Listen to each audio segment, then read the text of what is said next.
کنفرانس در پارلمان انگلستان. صلح و آزادی با جمهوری دموکراتیک. سخنرانی خانم مریم رجوی، رئیس جمهور برگزیده مقاومت ایران. سخنرانی‌های نمایندگان پارلمان انگلستان، باب بلکمن، رئیس کمیته پارلمانی بریتانیایی برای آزادی ایران، توبی پرکینز، جیم شانون، لورد همیلتون، عضو مجلس اعیان، سارا چندلر، رئیس کمیته حقوق بشر کانون وکلای انگلستان و ویلز 2011-2014، دبیر کمیسیون حقوق بشر فدراسیون کانون‌های وکلای اروپا، استرون استیونسون، رابرت وارد، ماتیو گودوین، مالکوم فاولر و نمایندگان انجمن‌ها و تشکل‌های ایرانیان در انگلستان. مریم رجوی: آنچه مایه امید مردم است، چشمانداز تغییر در ایران است. قانون‌های شورشی و یگانهای ارتش آزادی امید مجسم تغییر در ایرانند. به موازات اعدام و سرکوب، عامل دیگری که راهبند قیام مردم ماست، بازماندگان دیکتاتوری شاه هستند. آنها با شعارها و فعالیت‌های فاشیستی بازگشت به دیکتاتوری قبلی را تبلیغ می‌کنند. شعار ما نه شاه نه شیخ نشانه راهی است که مردم ایران را به آزادی و جمهوری دموکراتیک می‌رساند.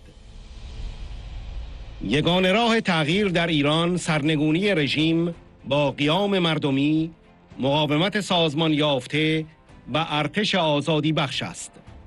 به رسمیت شناختن دولت موقت اعلام شده از سوی شورای ملی مقاومت توسط جامعه بین المللی گامی در این راستاست.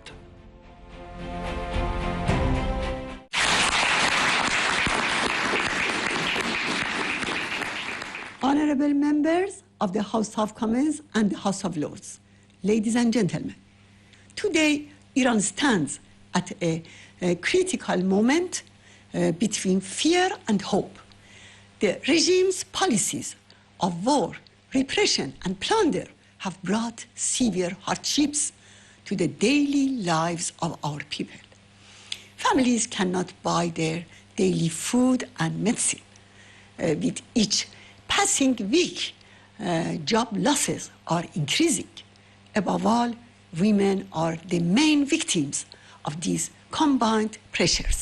But the prospect of change gives people hope. The regime is trying to prevent the collapse of repression and fear through executions, detentions, street checkpoints, and internet shutdowns. Recently, the commander of the State Security Force announced the arrest of 6,500 people, including many supporters of the People's Mujahideen Organization of Iran. Despite this intense repression, the resistance units have continued their activities against the regime's centers of suppression in recent weeks. They are the living hope for change in Iran. 5 days before the war began, Liberation Army units in Tehran launched an attack on Khamenei's headquarters.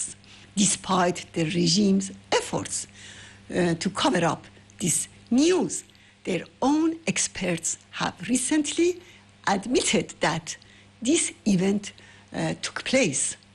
The regime killed thousands of young people and teenagers during the protests of January 2026, and they continue to carry out executions.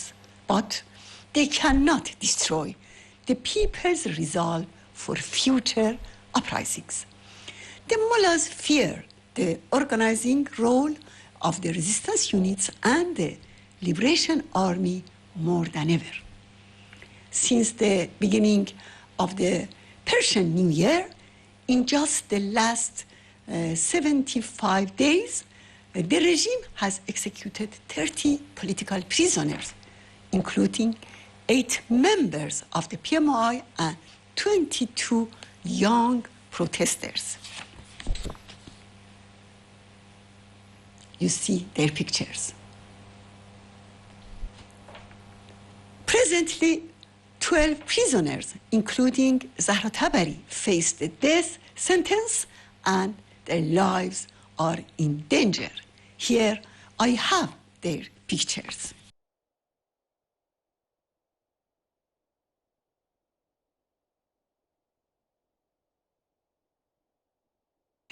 Alongside these executions and repression, there is another factor acting as an obstacle to our people's uprising, that is the remnants of the Shah's dictatorship. Through fascist slogans and activities, they promote a return to the former dictatorship. This is the biggest gift to the clerical regime aimed at undermining the freedom-loving struggle of the Iranian people. They march through the streets of Europe with flags and T-shirts of Savak, the Shah's brutal secret police.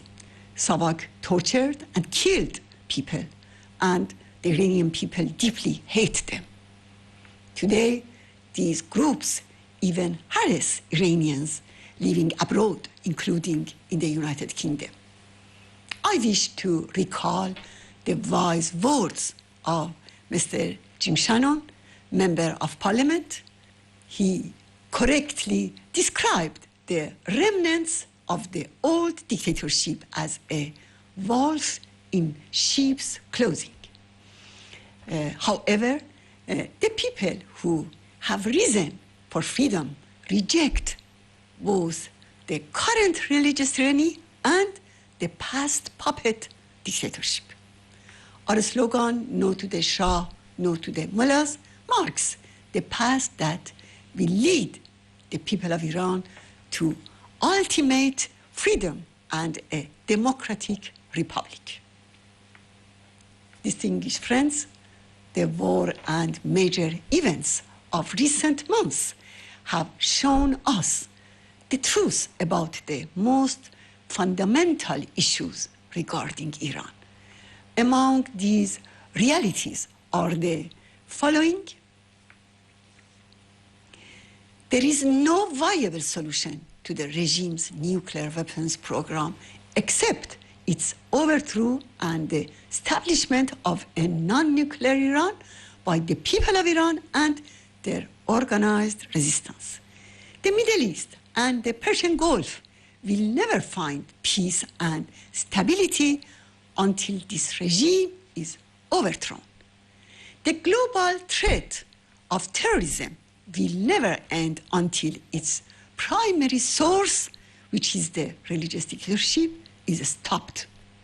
This regime simply has no capacity for peace. The only way to bring real change to Iran is to overthrow the clerical regime through popular uprisings, the organized resistance, and the Liberation Army.